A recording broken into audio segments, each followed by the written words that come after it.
बात बहुत साल पहले की है। चांदनी रात थी। मंदिर के द्वार बंद हो गए थे। धीरे धीरे बाजार भी बंद होने लगे। चारों तरफ चांद की चांदनी छाई हुई थी। चांद की रोशनी में यमुना नदी, भगवान का भवन, मां राधा रानी का महल, कुंज की गलियां, पेड़ पौधे, निधिवन बहुत सुंदर लग रहा था। ठंडी ठंडी हवा चल रही थी।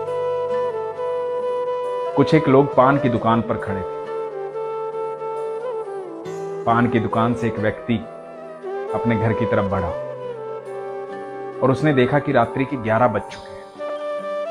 सारा बाजार बंद है, सुनसान गलियां हैं, लेकिन एक दुकान से रोशनी आ रही है। एक मिठाई की दुकान, हलवाई की दुकान। व्यक्ति वहां गया और उसने देखा कि एक बूढ़े बाबा लड्डू बना रहे हैं। तो इस व्यक्ति ने कहा कि बाबा, रात के 11 बज गए हैं, आप अब भी मेहनत कर रहे हैं, घर जाइए, बहुत रात्रि हो गई। बाबा ने हंसते हुए कहा कि बेटा, पापी पेट का सवाल है, काम तो करना ही पड़ेगा। सुबह किसी का ऑर्डर है, इसलिए लड्डू बना रहा हूं। तो इस व्यक्ति ने हरे कृष्ण बोला, राधे राधे बोला और चला गया। बाबा लड्डू बनाने में व्यस्त हुए। लड्डू बना रहे थे, थोड़े से और बाकी थे बनाने। सहसा ध्यान आया उनको कि आज लड्डू बनाने में इतना व्यस्त हो गया, काम का इतना बोझ हो गया कि रोज मंदिर बंद होने से पहले ठाकुर जी के दर्शन करने जाता था। आज तो मैं वहां भी नहीं गया। और आंखें बंद की और मन ही मन ठाकुर जी के दर्शन किए, बिहारी जी के दर्शन किए। बिहारी जी को देखने लगे, क्षमा मांगी बिहारी जी से कि बिहारी जी आज आ नहीं पाया आपके पास। और जैसे ही आंखें खोली, सामने एक 10 साल का सुंदर सा बच्चा खड़ा है। अद्भुत तेज है उसके चेहरे पर। सांवला सा बच्चा है, खूबसूरत बच्चा, अलग ही आभा है। बाबा देखकर स्तब्ध रह गए कि इतनी रात्रि में बच्चा कहां से आया। तो बच्चा बोलता है, बाबा बहुत भूख लगी, लड्डू खाने का मन है, लड्डू दे दो। तो बाबा देखते रहे उसे। तो बच्चे ने कहा कि बाबा, ये मेरा कंगन ले लो, मुझे लड्डू दे दो। बाबा ने देखा कि बच्चा अपना कंगन दे रहा है, लड्डू मांग रहा है। तो बाबा ने कहा कि बेटा कोई बात नहीं, तुझे लड्डू खाना है, तू लड्डू ले ले, मुझे कंगन नहीं चाहिए।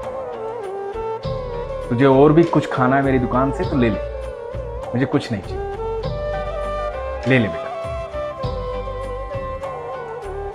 और बच्चे ने कहा कि नहीं बाबा, आप कंगन लोगे तभी मैं लड्डू लूंगा, आप कंगन नहीं लोगे तो लड्डू नहीं लूंगा, फिर मैं भूखा चला जाऊंगा, मुझे बहुत जोर से भूख लगी।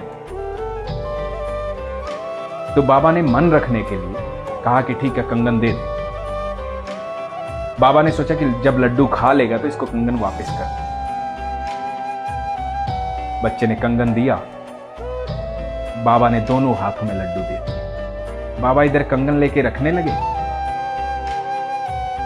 और जैसे ही उधर देखा जहां बच्चा खड़ा था, वहां बच्चा नहीं था। बाबा को लगा कि लड्डू लेकर बच्चा भाग गया, भूखा था। और बाबा ने अपना सारा काम पूरा किया, दुकान बढ़ाई और घर की तरफ जाने लगे। बस एक बात सोच रहे थे कि बच्चा बहुत सुंदर था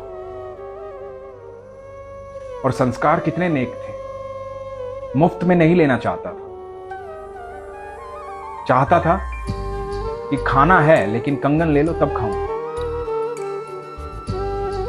पर बहुत रईस परिवार का बच्चा लग रहा था, अमीर परिवार का बच्चा था। फिर बाबा सोचने लगे कि इतने अमीर परिवार का बच्चा था तो भूखा कैसे था और अकेला क्यों आया? कहीं माता पिता से नाराज तो नहीं था, और माता पिता को ध्यान रखना चाहिए, रात्रि बहुत हो गई। ये सोचते सोचते घर पहुंचे, बिस्तर पर लेट गए, लेकिन दिमाग से वो छवि नहीं हट रही थी उस बच्चे की। वो खूबसूरत बच्चा बार बार याद आ रहा था। मन कर रहा था कि उसे दोबारा से देखूं। तो बाबा ने सोचा कि ठीक है, जब बच्चा घर पहुंचेगा हाथ में कंगन नहीं मिलेगा, क्योंकि कंगन सोने का है, तो माता पिता पूछेंगे कंगन कहाँ है। फिर वो बताएगा कि भूख लगी थी, ऐसे ऐसे वहां कंगन देकर आ गए। तो कल माता पिता उस बच्चे के साथ मेरी दुकान पर आएंगे, और जब दुकान पर आएंगे तो मैं उसे देख लूंगा। कल्पनाओं के इस सागर में आकर के बाबा निंद्रालीन हो गए, सो गए। सुबह उठे, दिनचर्या शुरू की। उठते ही दिमाग में फिर वही बच्चा चल रहा था कि आज बच्चा आएगा अपने माता पिता के साथ, उसको कंगन लौटाऊंगा। और कुछ दिमाग में चल ही नहीं रहा। बड़ी कोशिश की दिमाग को शांत करने की, लेकिन हो ही नहीं रहा। बार बार बच्चा ध्यान में आ रहा है। दुकान पर पहुंचे, दुकान खोली, अपना पूजा पाठ किया, सारा काम किया, दुकान पर बैठ गए। सोचे जा रहे हैं कौन था बच्चा, आया नहीं अभी तक। इतने में देखा कि मंदिर के भंडारी जी जो है तो दुकान के सामने से जा रहे हैं घी लेने। घी का पात्र उनके हाथ में। तो बाबा की आदत थी रोज की, भंडारी जी को आवाज दी, जय हो बिहारी जी की, कैसे हो भंडारी जी। तो भंडारी जी ने जवाब दिया, जय हो बिहारी जी, ठीक हूं बाबा। तो बाबा को लगा कि भंडारी जी उदास है। भंडारी जी को बोले, क्या हुआ भंडारी जी, बड़े उदास लग रहे हैं आप, ऐसा तो कभी नहीं देखा आपको। तो भंडारी जी बोले, क्या बताएं बाबा, ठाकुर जी का कंगन चोरी हुआ। कल मैंने अपनी आंखों से देखा था, उनके दोनों हाथों में कंगन थे, आज एक ही हाथ में कंगन। पता नहीं कौन चोरी करके ले गया ठाकुर जी का कंगन।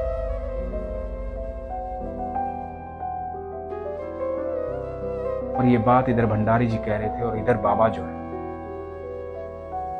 वो एकदम स्थिर हो गए। तो भंडारी जी ने देखा कि ये क्या हुआ। बाबा के चेहरे पे पसीना ही पसीना, होठ कांप रहे हैं, बोलना चाह रहे हैं, बोल नहीं पा रहे, शरीर कांप रहा है।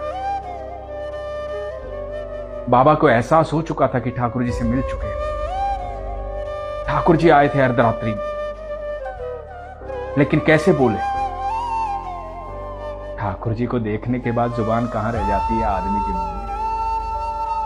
तो ठाकुर जी है, उनकी ऊर्जा ही अलग है।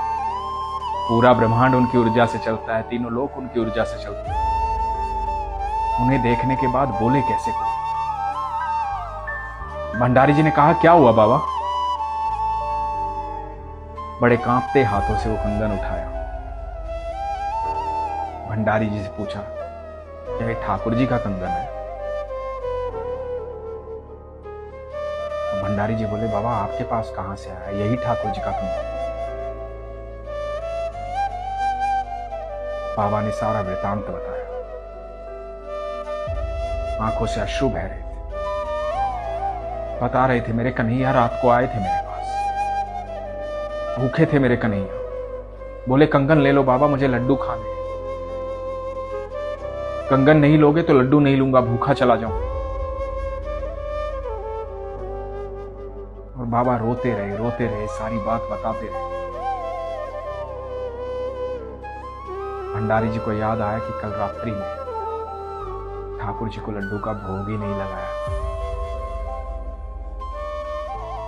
तो भंडारी जी कंगन लेकर के ठाकुर जी के पास वापस चले।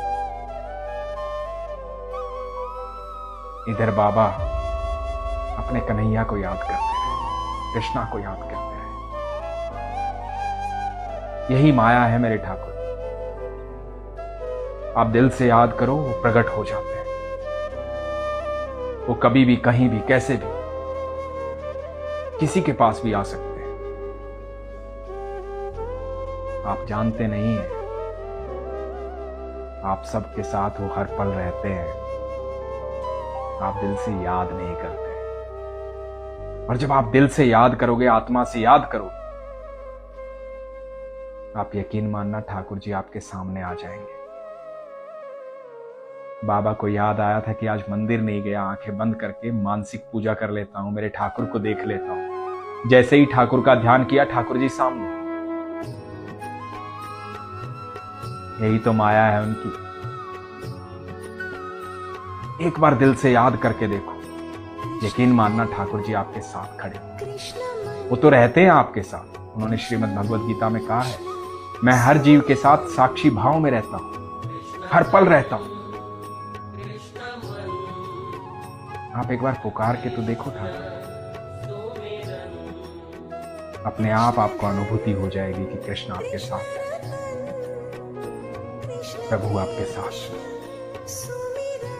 वो हमारे पिता हैं, हम उनके संतान हैं, हमसे बेहद प्रेम करते हैं। समस्याओं में उलझे रहते हो, समस्या का हल तो कृष्ण है। कृष्ण के साथ रहो, कृष्ण के पास रहो, समस्याएं रहेंगी नहीं। अपने विश्वास को मजबूत रखो, अपना ख्याल रखो। हरे कृष्ण।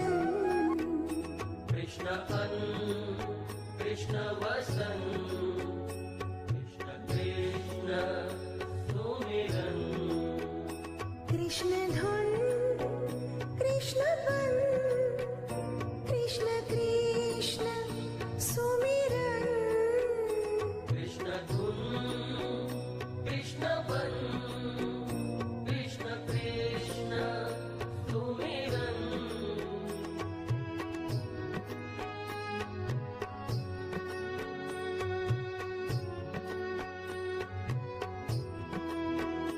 कृष्ण कृष्ण भजन, कृष्ण कृष्ण सुमिरन, कृष्ण गुण कृष्ण भजन, कृष्ण कृष्ण सुमिरन।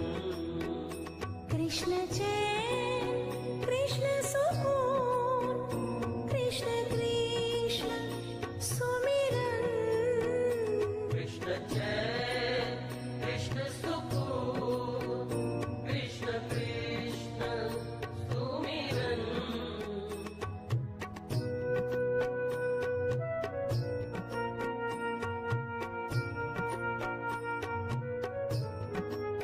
कृष्ण गगन कृष्ण पवन, कृष्ण कृष्ण सुमिरन, कृष्ण गगन